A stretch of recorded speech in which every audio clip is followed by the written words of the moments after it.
नमस्कार, हरियाणा वेव्स में आपका स्वागत है। आज हमारे पास है जी, देखो आप देख सकते हो, किसी परिचय के मोहताज नहीं है, डॉक्टर देवेंद्र बलारा जी।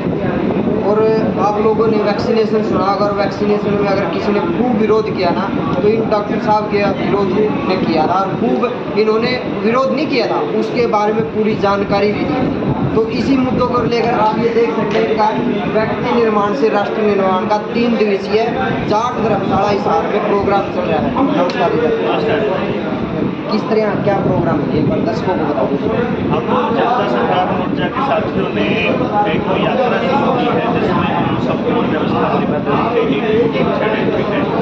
जिसमें शिक्षा, स्वास्थ्य, न्याय, राजनीति, खेती पर पूरी तरह से परिवर्तन की ओर लेकर के जाने का प्लान है समाज को, जिसमें जहर मुक्त जीवन। और उसके लिए हम समाज के अलग अलग हिस्सों से जहाँ जहाँ लोग जागरूक हैं, उनको एक दूसरे से मिलवाने के पर्पज से, एक दूसरे को एक साथ मिल करके उन योजनाओं पर काम करने के पर्पज से कि समस्याएं क्या हैं और उन समस्याओं के समाधान क्या है, समाधान हम कैसे करेंगे मिल करके, और गांव को किस तरह से वैसे ही बनाएंगे जैसे पहले हमारे गांव होते थे, पूरी तरह से आत्मनिर्भर, और कैसे भारत को सोने की चिड़िया बनाया जाएगा। तो इसके लिए हम ये यात्रा करते हैं। हम जो प्रशिक्षण शिविर होता है, 3 दिन का हम पहला रखते हैं। इसी सिलसिले में आज जनता सरकार मोर्चा का 5वां प्रशिक्षण शिविर है। आत्मनिर्भर कह रहे हो, आत्मनिर्भर तो बना दिया। नहीं, देखो क्या होता है, वो उन्होंने कहा है हमें आत्मनिर्भर करना है। वो आत्मनिर्भर में अपने आत्मनिर्भर में इतना फर्क है। हमारे आत्मनिर्भर का मतलब है कि सारा गांव आपस में एक दूसरे से मिल करके बिना बाहरी सहायता के अपने आप अपने प्रोडक्शन और अपना जीवन यापन कर ले। उनके आत्मनिर्भर का मतलब है कि पहले तुम हमारे भरोसे हो जाओ, हम तुमको हमारे भरोसे रखेंगे, और फिर अपने आप करो जो करना है। समस्याएं थारी पीछे मारते देते रहो, टैक्स मारते देते रहो, लेकिन समस्याओं के केस में मारते रहना, ये फिर आत्मनिर्भर रहो। आपके कहने के हिसाब से जो भारत 200 साल 250 साल पुराना था, वो भारत आप दोबारा स्थापित करना चाहते हो?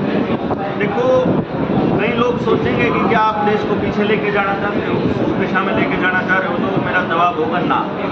मेरा जवाब है इसमें कि हम लोग उस सत्य की तरफ लेकर के जा रहे हैं जो असल में हमारे जीवन का मूल होना चाहिए। जैसे अगर कोई हमसे पूछता है कि जनता सरकार मोर्चा का विजन क्या है और जनता सरकार मोर्चा के लोग चाहते क्या है, तो हमारा पहला विजन है कि जल, जंगल, जमीन और जानवर, इन 4 चीज़ों पर फैसले लेने का हक गाँव का होगा। कोई बाहर का आदमी, चाहे वो डीसी हो, चाहे वो राज्य सरकार हो, चाहे वो केंद्र सरकार हो, वो कोई भी इन मामलों में दखलंदाजी नहीं करेगी। जैसे सरकार ने अभी भूमि अधिग्रहण कानून पास कर दिया, उसके तहत वो क्या कह रही है कि गांव की जमीन हो, शामलात जमीन हो, आपकी व्यक्तिगत जमीन हो, मकान की जमीन हो, जोड़ की जमीन हो, आपके घेर की जमीन हो, आपके खेत की जमीन हो, आपकी जमीन को अगर सरकार को चाहिए या उद्योगपति को किसी को चाहिए, तो वो आपके खाते में सर्कल रेट के हिसाब से पैसे भेज देंगे। आपकी जमीन 1 महीने में आपको खाली करनी पड़ेगी। इसी तरह से बैंकों ने अगर किसी के साथ फ्रॉड कर दिया, बैंक को लोन दे करके, तो उसके साथ जितनी जाति हो रही है, खड़ा होने वाला कोई नहीं है। उनकी जो कोर्ट है, DRT है, दूसरी कोर्ट है, वो केवल एक ही काम करती है कि मामले को DC के पास पहुंचा देती है, और DC ने कानून पास DC के लिए कानून बना दिया, सर्वेसी एक्ट का, जिसके तहत वो किसी की भी जमीन की कुर्की के आदेश कभी भी दे देता है। अब इस चीज के से बचने के लिए एकमात्र रास्ता ये बचता है कि जल, जंगल, जमीन, जानवर से रिलेटेड जितने भी फैसले होंगे वो गांव करेगा, और गांव में भी पंचायत नहीं करेगी, ग्राम सभा करेगी। क्योंकि जहां व्यक्ति का हित जुड़ जाएगा और उसमें हित सरकार से मिल रहा हो, चाहे आंगनबाड़ी वर्कर हो, आशा वर्कर हो, टीचर हो, डॉक्टर हो, पटवारी हो, तहसीलदार हो, DC हो, या फिर सरपंच हो, अगर उनको लाभ सरकार से मिलता है तो वो बातें भी सरकार की ही करेंगे।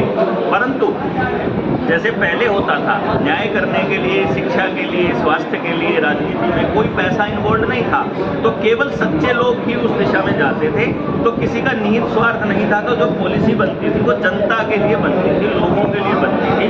अभी जो पॉलिसी है वो उनके लिए बनती है जो उनको राजनीति में या वहाँ पर जाने का पैसा देता है। पैसा सरकार देगी तो सरकार का गुलाम होना पड़ेगा, पैसा उद्योगपति देगा तो उद्योगपति का गुलाम होना पड़ेगा।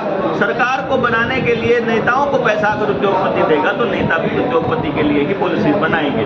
इसीलिए जो दूसरा हमारा मुद्दा है, दूसरा हमारा विजन है जनता सरकार मोर्चा का, वो ये है कि हम लोग शिक्षा, स्वास्थ्य, न्याय, राजनीति और खेती, इन 5 चीज़ों में से पैसे को, पूंजीवाद को बिल्कुल खत्म करना चाहते हैं। हमारी शिक्षा अगर पैसे के ऊपर निर्भर रहेगी तो केवल अमीरों के बच्चे ही अच्छी शिक्षा प्राप्त कर पाएंगे। हमारा स्वास्थ्य अगर पैसे पर निर्भर रहेगा तो केवल अमीरों के बच्चे ही स्वस्थ रह पाएंगे। अगर न्याय पैसे पर आधारित रहेगा तो वकील को, पुलिस वालों को और जजों को देने के लिए पैसे गरीब आदमी के पास नहीं है, तो न्याय भी केवल अमीरों को ही मिलेगा। खेती में भी अगर पूंजीवाद हावी रहेगा तो किसान कभी तरक्की और उन्नति नहीं कर पाएगा। और राजनीति में भी अगर पैसा हावी रहेगा तो अमीर आदमी अगर राजनीति में जाएगा तो वह केवल अपनी अमीरी को बढ़ाने की ही पॉलिसी बनाएगा। तो यहाँ से पैसे को और पूंजीवाद को खत्म करना ये हमारा दूसरा मकसद है। अगर बात करें जाए, जितना बड़ा आप लोगों ने ये मोर्चा छेड़ रखा है, मतलब पूरा एक किस्म से ये कह सकते हैं भाई राजनीति के उल्टा कर रखा है, तो कहाँ तक आप इस लेवल से लेकर कहाँ तक जा रहे हो? देखो, मैं इस मुद्दे पर लगभग ज़्यादा नहीं कहता, 7 सालों से तो मैं दिन रात लगा हुआ और मैंने देखा जैसे एक पौधा उगने में वक्त लेता है। आप सामने नीम का पेड़ देखेंगे, जब बाहर आप जाएंगे जहाँ धर्मशाला में, ये बड़े पीपल का पेड़ है। इसका अगर आप इतिहास देखेंगे तो मुझे लगता है इसका इतिहास 20-30 साल पुराना तो कम से कम मिलेगा।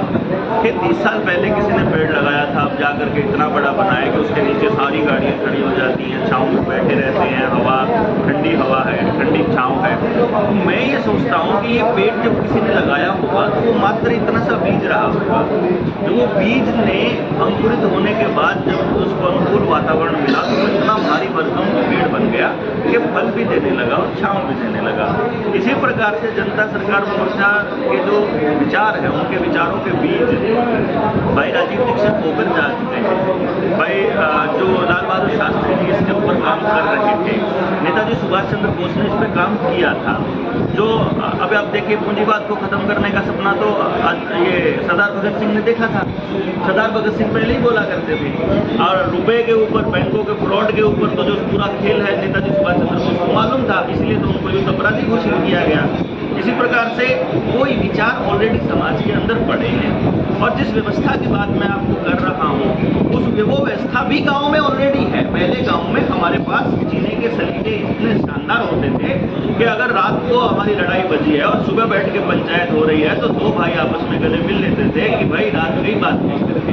आज तो मुकदमे 20-20 साल चलते हैं, जब तक अगला परिवार बिल्कुल बर्बाद नहीं हो जाता तब तक वकील उसको पीछे नहीं हटने देते। परिवारों का स्ट्रक्चर है, महिलाओं का साथ जो हो रहा है, देश में जो दंगे हो रहे हैं, जो महंगाई बढ़ रही है, जो बेरोजगारी हो रही है, उस सबके पीछे ये पॉलिसीज है जिसमें केंद्र में बच्चा कहीं नहीं है, इंसान कहीं नहीं है। इसलिए उन इंसानों के लिए इंसानों जैसा व्यवहार किया जाए और इंसान अपने लिए मिलजुल कर एक ऐसा वातावरण बनाए, इसमें पीछे और आगे का नहीं है, ये तो असल में होना चाहिए।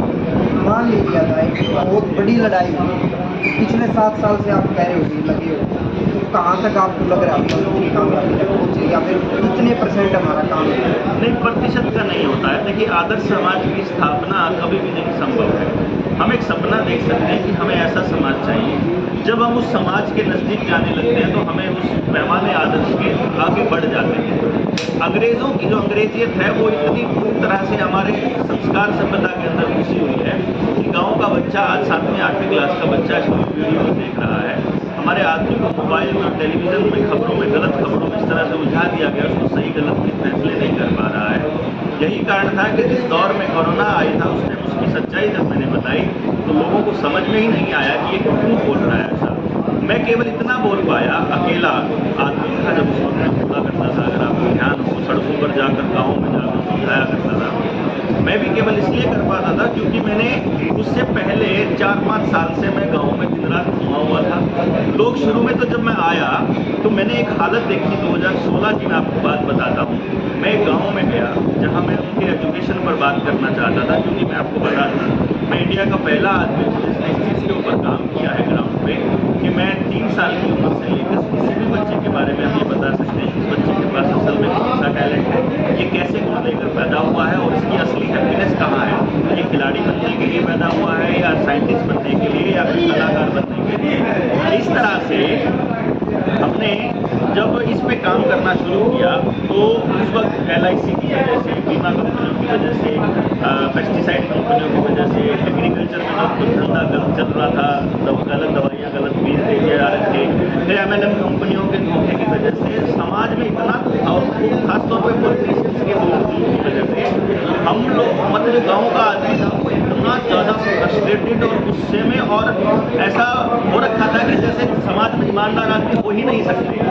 तो हमने जब जाकर के गांव वालों से बात करनी शुरू करी तो गांव वाले सोचते थे शायद ये बेचने आया है, कि जब भी कोई अच्छी सी बात कोई कहता तो मतलब उनको लगता था कि बाद में लास्ट में कुछ ना कुछ बेच कर जाएगा। जब कुछ बेच कर नहीं गया है तो 2 साल तो यकीन करने नहीं लगे कि कोई व्यक्ति ऐसा भी हो सकता है जो आपको बता रहा है आकर के आपको भविष्य में ये होने वाला, आप खुद कर लो, तो कह रहा है मैं नहीं करूँगा। क्योंकि यहाँ तो क्या होता है, ठेकेदार बन जाते हैं अपने धर्म को, अपनी जात को, अपने समस्या को, अपने गाँव को बचाने के लिए। मैं बचाऊँगा, मेरे पीछे मेरे साथ हो, कोई व्यक्ति नहीं बचा सकता, एक ग्रुप नहीं बचा सकता। जिसका गाँव है, समस्या उसकी है, समाधान वही लोग कर सकते हैं। तो हम लोग केवल इतना जागृत कर सकते हैं कि आपका गाँव है, इस गाँव की ये दिक्कतों का कारण ये है, उसको दूर करने के ये उपाय हैं, करने आपको ही पड़ेंगे। हम आपको ऐसे आदमी ला करके दे देंगे जो आपको वो बात बता देंगे, हम आपको उसका प्रशिक्षण प्राप्त किए हुए लोग ला करके दे देंगे, हमारी जरूरत पड़े तो हम आपको सलाह दे देंगे। इसके बदले में हमको आपसे ना पैसा चाहिए, ना नोट चाहिए, ना वोट चाहिए, ना सपोर्ट चाहिए, ना डिवोर्स, हमें कुछ नहीं चाहिए। हमको बाबा नहीं बनना, आपको पॉलिटिशियन नहीं बनना, हमको आपके साथ कोई छल नहीं करना, व्यापारी नहीं बनना। हमको केवल इतना पता है कि आपका बच्चा अगर बर्बाद हो रहा है तो मेरा बच्चा उससे कैसे बचेगा। मान लीजिए आपका बच्चा फ्रस्ट्रेटेड है, उसके हाथ में चाकू है और वो इकट्ठे कहीं सड़क पर मिल जाते हैं, मेरा बच्चा वहाँ पर सड़क पर जा रहा था और वो दोनों मिल गए, तो वो फ्रस्ट्रेटेड बच्चा मेरे ही बच्चे को तो मारेगा ना। इसलिए मुझे ये मालूम है कि मैं अपने पड़ोसी के बच्चे को बचाए बिना अपने बच्चे को नहीं बचा सकता। और जब इस दायरे को बढ़ाऊंगा तो पड़ोसी से भी ये बात एक मोहल्ले तक चली जाएगी, फिर ये गाँव तक जाएगी, फिर दूसरे गाँव तक जाएगी, फिर दूसरे जिले तक जाएगी। इसीलिए अगर मुझे अपना बच्चा बचाना है तो समाज के अंदर पॉजिटिव बदलाव करने की दिशा में काम करना ही पड़ेगा, ऐसा मेरा मानना है। और इसी विचार के साथ हम लोग लगे हुए हैं।